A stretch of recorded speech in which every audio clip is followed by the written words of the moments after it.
ਅੱਜ Russia Ukraine ਦੇ ਉੱਪਰ ਚੜ੍ਹਾਈ ਕਰ ਚੁੱਕਿਆ ਹੈ। ਇਹ ਤਾਂ ਅਸੀਂ ਸਾਰੇ ਹੀ ਜਾਣਦੇ ਹਾਂ, ਪਰ ਯੂਕਰੇਨ ਅਜਿਹੇ ਹਾਲਾਤਾਂ ਦੇ ਵਿੱਚ ਕਿਉਂ ਘਿਰ ਗਿਆ ਇਸ ਬਾਰੇ ਅਸੀਂ ਨਹੀਂ ਜਾਣਦੇ। ਪਰ ਕੀ ਤੁਹਾਨੂੰ ਪਤਾ ਹੈ ਕਿ ਯੂਕਰੇਨ ਦੇ ਵਿੱਚ ਇਹ ਹਾਲਾਤ ਕਿਉਂ ਪੈਦਾ ਹੋਏ? ਆਖਰ ਦੁਨੀਆ ਦੇ ਸਭ ਤੋਂ ਵੱਡੇ ਦੇਸ਼ ਰਸ਼ੀਆ ਨੇ ਇੱਕ ਛੋਟੇ ਜਿਹੇ ਦੇਸ਼ ਯੂਕਰੇਨ ਦੇ ਉੱਪਰ ਕਿਉਂ ਹਮਲਾ ਕਰ ਦਿੱਤਾ? ਕੀ ਤੁਸੀਂ ਇਸ ਦੀ ਅਸਲੀ ਵਜ੍ਹਾ ਜਾਣਦੇ ਹੋ, ਜੋ ਕਿ ਬਹੁਤ ਘੱਟ ਲੋਕ ਜਾਣਦੇ ਨੇ? ਅੱਜ ਅਮਰੀਕਾ ਆਪਣੀ ਜ਼ੁਬਾਨ ਨਹੀਂ ਖੋਲ ਰਿਹਾ, ਉਹ ਚਾਹੁੰਦੇ ਹੋਏ ਵੀ ਕੁਝ ਨਹੀਂ ਬੋਲ ਰਿਹਾ। ਅੱਜ ਰਸ਼ੀਆ ਦੇ ਦਿਮਾਗ ਦੇ ਵਿੱਚ ਬਹੁਤ ਸਾਰੇ ਖਤਰਨਾਕ ਇਰਾਦੇ ਚੱਲ ਰਹੇ ਨੇ ਤੇ ਅੱਜ ਨਾਟੋ ਵੀ ਕਿਉਂ ਕੁਝ ਨਹੀਂ ਕਰ ਰਿਹਾ। ਇਹ ਸਭ ਚੀਜ਼ਾਂ ਦੇ ਕਾਰਨ ਇਤਿਹਾਸ ਦੇ ਪੰਨਿਆਂ ਦੇ ਵਿੱਚ ਲੁਕੇ ਹੋਏ ਨੇ। ਸੋ ਅੱਜ ਅਸੀਂ ਇਹਨਾਂ ਹੀ ਪੰਨਿਆਂ ਤੋਂ ਪਰਦਾ ਉਠਾਵਾਂਗੇ। ਸੋ ਜੁੜੇ ਰਹੋ ਮੇਰੇ ਨਾਲ। ਮੈਂ ਤੁਹਾਡਾ ਹੋ ਜਸਪ੍ਰੀਤ ਸਿੰਘ, ਤੁਸੀਂ ਦੇਖ ਰਹੇ ਹੋ ਜੋਟ ਟੀਵੀ।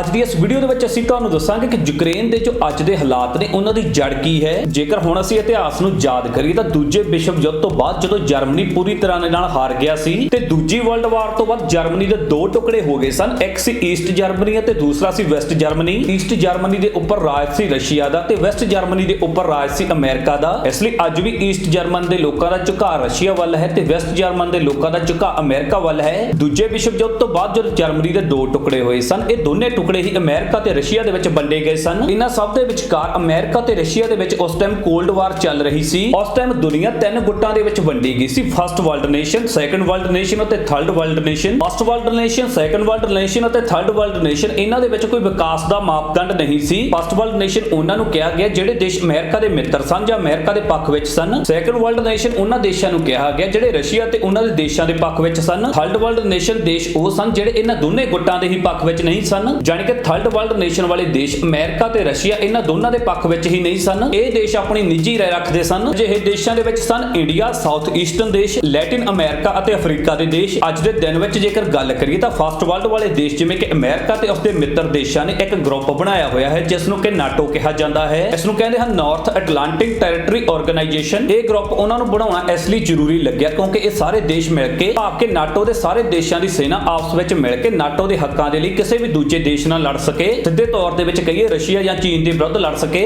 ਅਮਰੀਕਾ ਨਾਟੋ ਦੇ ਦੇਸ਼ਾਂ ਦਾ ਲਗਾਤਾਰ ਵਿਸਥਾਰ ਕਰ ਰਿਹਾ ਸੀ, ਭਾਵ ਕਿ ਉਹ ਇੱਕ ਇੱਕ ਕਰਕੇ ਕਈ ਦੇਸ਼ਾਂ ਨੂੰ ਨਾਟੋ ਦੇ ਵਿੱਚ ਸ਼ਾਮਲ ਕਰ ਰਿਹਾ ਸੀ ਤਾਂ ਕਿ ਜੇਕਰ ਕਦੇ ਤੀਜਾ ਵਿਸ਼ਵ ਯੁੱਧ ਹੋਵੇ ਤਾਂ ਉਹ ਪੂਰੀ ਤਾਕਤ ਦੇ ਨਾਲ ਸੈਕੰਡ ਵਰਲਡ ਦੇ ਨਾਲ ਲੜ ਸਕੇ। ਇਸ ਲਈ ਰਸ਼ੀਆ ਨਹੀਂ ਚਾਹੁੰਦਾ ਸੀ ਕਿ ਨਾਟੋ ਦਾ ਹੋਰ ਜ਼ਿਆਦਾ ਵਿਸਥਾਰ ਹੋਵੇ ਤੇ ਇਸ ਦੇ ਨਾਲ ਹੋਰ ਦੇਸ਼ ਜੁੜਨ। ਇਸ ਲਈ ਇਹ ਦੋਨੇ ਦੇਸ਼ ਅਮਰੀਕਾ ਤੇ ਰਸ਼ੀਆ ਦੇ ਵਿੱਚ ਇੱਕ ਸੀਕ੍ਰੀਟ ਮੀਟਿੰਗ ਹੁੰਦੀ ਹੈ ਤਾਂ ਕਿ ਇਹ ਦੋਨੇ ਦੇਸ਼ ਆਪਣੀਆਂ ਸਮੱਸਿਆ ਦਾ ਹੱਲ ਲੱਭ ਸਕਣ, ਕਿਉਂਕਿ ਉਸ ਸਮੇਂ ਕੋਈ ਵੀ ਦੇਸ਼ ਤੀਜੇ ਵਿਸ਼ਵ ਯੁੱਧ ਲਈ ਤਿਆਰ ਨਹੀਂ ਸੀ। ਇਹ ਮੀਟਿੰਗ ਹੋਈ ਸੀ ਉਸ ਸਮੇਂ ਦੇ ਅਮਰੀਕਾ ਦੇ defence secretary of chief James Baker ਤੇ ਉਸ ਸਮੇਂ ਦੇ ਯੂਐਸਐਸਆਰ ਦੇ ਚੀਫ ਮਿਖੇਲ ਗਾਰਵੇਚਰ ਦੇ ਵਿਚਕਾਰ। ਇਸ ਮੀਟਿੰਗ ਦੇ ਵਿੱਚ ਤੈਅ ਕੀਤਾ ਗਿਆ ਕਿ ਰਸ਼ੀਆ ਈਸਟ ਜਰਮਨੀ ਨੂੰ ਵੈਸਟ ਜਰਮਨੀ ਦੇ ਲਈ ਖੋਲਣ ਦਾ ਆਦੇਸ਼ ਦੇਵੇ। ਇਸ ਦੇ ਬਦਲੇ ਵਿੱਚ ਅਮਰੀਕਾ ਜਿਹੜੇ ਵੀ ਯੂਰਪ ਦੇ ਵਿੱਚ ਦੇਸ਼ ਬਚੇ ਨੇ ਉਹਨਾਂ ਨੂੰ ਨਾਟੋ ਦਾ ਮੈਂਬਰ ਨਹੀਂ ਬਣਾਏਗਾ। ਮਤਲਬ ਕਿ ਨਾਟੋ ਦਾ ਵਿਸਥਾਰ ਜਿੰਨਾ ਹੈ ਉੱਥੇ ਹੀ ਰੁਕ ਜਾਵੇਗਾ। ਕਿਹਾ ਜਾਂਦਾ ਹੈ ਕਿ ਇਹ ਇੱਕ ਸੀਕ੍ਰੀਟ ਮੀਟਿੰਗ ਸੀ ਜਿਸ ਨੂੰ ਅੱਜ ਤੱਕ ਵੈਸਟਰਨ ਮੀਡੀਆ ਹਮੇਸ਼ਾ ਨਕਾਰਦਾ ਆਇਆ ਹੈ ਕਿ ਅਜਿਹੀ ਕੋਈ ਮੀਟਿੰਗ ਹੋਈ ਹੀ ਨਹੀਂ। ਰਸ਼ੀਆ ਤੇ ਚੀਨੀ ਮੀਡੀਆ ਅੱਜ ਵੀ ਇਹ ਕਹਿੰਦੇ ਨੇ ਕਿ ਉਹਨਾਂ ਦੇ ਕੋਲ ਇਸ ਮੀਟਿੰਗ ਦੇ ਸਬੂਤ ਨੇ। ਇਹ ਗੱਲ ਇੱਥੇ ਵਿਸ਼ਵਾਸ ਕਰਨ ਲੈ ਕੇ ਇਸ ਲਈ ਬਣ ਜਾਂਦੀ ਹੈ ਜਦੋਂ 12 ਦਸੰਬਰ 2017 ਨੂੰ ਅਮਰੀਕਾ ਦੀ ਵਾਸ਼ਿੰਗਟਨ ਯੂਨੀਵਰਸਿਟੀ ਨੇ ਨੈਸ਼ਨਲ ਡਿਫੈਂਸ ਆਰਏਕੇ ਦੇ ਕੁਝ ਦਸਤਾਵੇਜ਼ਾਂ ਦੀ ਛਾਣਬੀਣ ਕੀਤੀ। ਉਹਨਾਂ ਨੇ ਇਸ ਗੱਲ ਦੀ ਪੁਸ਼ਟੀ ਕੀਤੀ ਕਿ ਇਹ ਮੀਟਿੰਗ ਹੋਈ ਸੀ। ਉਸ ਸਮੇਂ ਮੀਟਿੰਗ ਤੋਂ ਬਾਅਦ ਇਹ ਹੁੰਦਾ ਹੈ ਕਿ ਦੋਨੇ ਜਰਮਨੀ ਦੇ ਵਿਚਕਾਰ ਬਰਲਿਨ ਦੀ ਜੋ ਦੀਵਾਰ ਸੀ ਉਸ ਨੂੰ ਤੋੜ ਦਿੱਤਾ ਜਾਂਦਾ ਹੈ ਤੇ ਜਰਮਨੀ ਦੇ ਦੋਨੇ ਟੁਕੜੇ ਇੱਕ ਕਰ ਦਿੱਤੇ ਜਾਂਦੇ ਨੇ। ਤੇ ਇਸ ਦਾ ਵਿਰੋਧ ਕਰਨ ਲਈ ਉਸ ਸਮੇਂ ਰਸ਼ੀਆ ਨੇ ਸੈਨਾ ਤੱਕ ਨਹੀਂ ਭੇਜੀ। ਉਹ ਇਸ ਲਈ ਕਿਉਂਕਿ ਰਸ਼ੀਆ ਨੂੰ ਅਮਰੀਕਾ ਵੱਲੋਂ ਨਾਟੋ ਦਾ ਹੋਰ ਵਿਸਥਾਰ ਨਾ ਕਰਨ ਦਾ ਭਰੋਸਾ ਮਿਲ ਗਿਆ ਸੀ। ਇਸ ਕਰਕੇ ਹੀ ਤੀਜੇ ਵਿਸ਼ਵ ਯੁੱਧ ਦਾ ਖਤਰਾ ਉਦੋਂ ਟਲ ਗਿਆ ਸੀ।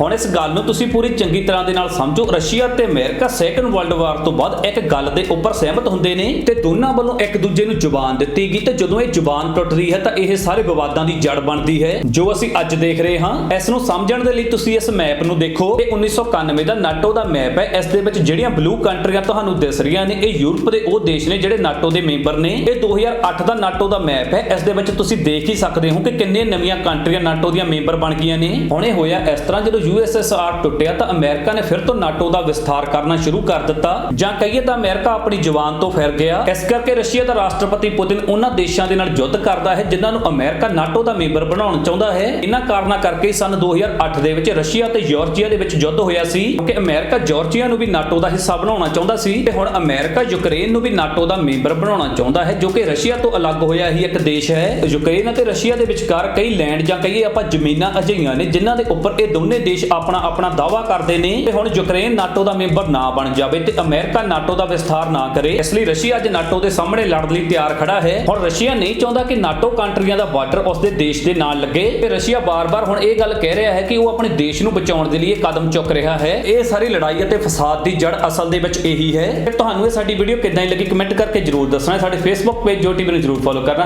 ਧੰਨਵਾਦ।